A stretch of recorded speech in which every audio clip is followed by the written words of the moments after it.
പെൺകുട്ടികൾ കയറിമയുന്ന വേറൊരു രംഗുണ്ട്. ഇഷ്കുർ റസൂൽ എന്ന് പറഞ്ഞിട്ട് കുറെ വാട്സാപ്പ് ഗ്രൂപ്പുകൾ. അല്ലാണ്ട് റസൂലിനെ ഇഷ്ടപ്പെടണം എന്നുള്ളതിൽ ഒരു തർക്കമില്ല.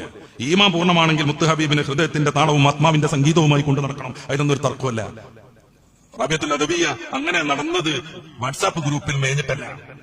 നഫീസത്തുൽ മിസ്രി അவ்விதം ജീവിച്ചത് വാട്സാപ്പ് ഗ്രൂപ്പിലോ ട്വിറ്ററിലോ വോയിസും ടെക്സ്റ്റും വിട്ടിട്ടല്ല.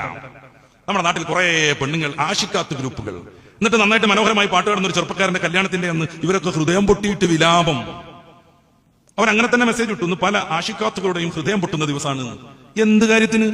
ഏതോ തന്റെ കല്യാണം കഴിയുമ്പോഴേക്കും ഇവരെ ഹൃദയം പൊട്ടിപ്പോകുകയും. അപ്പൊ ആൾക്ക് ഇഷ്കും അതിന്റെ പാട്ടും ആരെയാണോ മദ്ഹ് ചെയ്യുന്നത്, ആ മംദൂഹാകുന്ന മദീനയിലെ രാജകുമാരനൊന്നുമല്ലേ വിഷയം. പാടിക്കൊണ്ടിരിക്കുന്ന മാദിഹാണോ പ്രധാനം? കണ്ട ഓരോ നിമിഷവും കഠിനമായ ഹറാമാണ്.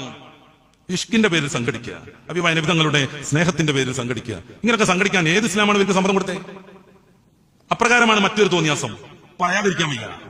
കാലിഗ്രഫി. എന്നിട്ട് ആയത്തുകളും ദിക്റുകളും ഒക്കെ ഇങ്ങനെ കോലം മാറ്റി അങ്ങോട്ടും ഇങ്ങോട്ടും നോക്കിയിട്ട് എഴുതുക. കാലിഗ്രഫിയുടെ സാധ്യതകളെ കുറിച്ചോ അത് ഇസ്ലാമിക ലോകം ഇസ്ലാമിക സംസ്കാരമുള്ള ബന്ധത്തെ കുറിച്ചൊന്നല്ല ഞാൻ പറയുന്നത്. എന്നിട്ട് ഏതെങ്കിലും പെൺകുട്ടി ഈ പേനെടുത്തവരൊക്കെ കാലിഗ്രഫി ചെയ്യുന്നവരായി മാറിയിട്ടോളെന്തോ എഴുതിയിട്ട് ഇവരുടെ പൊതു ഗ്രൂപ്പുകളിൽ അവരിത് ഇടുക. എന്നിട്ട് ഇങ്ങോട്ട് അഭിനന്ദനങ്ങൾ ഇങ്ങോട്ട് വരിക. നിന്റേത് നല്ല ഉഷാറുണ്ട് എന്നൊക്കെ പറയാ. ഈ കുറിപ്പുകാരൻ എന്താ ഉദ്ദേശിച്ചതെന്ന് റബ്ബിനറിയാം. പിന്നെ അഭിനന്ദനങ്ങൾ PM-ലേക്ക് പോവുക, നേരിട്ട് വിളിച്ച് അഭിനന്ദിക്കുക. ഇതിന്റെ ഇടയിൽ ബന്ധങ്ങൾ വിച്ഛേദിക്കപ്പെടുക. ഭർത്തർമതികൾ ഇങ്ങനെ പ്രോത്സാഹിപ്പിക്കുന്നവരോടൊപ്പം ഇറങ്ങിപ്പോയിക്കൊണ്ടിരിക്കുക. നല്ല കാര്യങ്ങളുടെ പേരിൽ ഇബ്ലീസ് മനുഷ്യനെ നശിപ്പിക്കുന്ന ചില ഉദാഹരണങ്ങളാണിത്. ശ്രദ്ധ വേണം.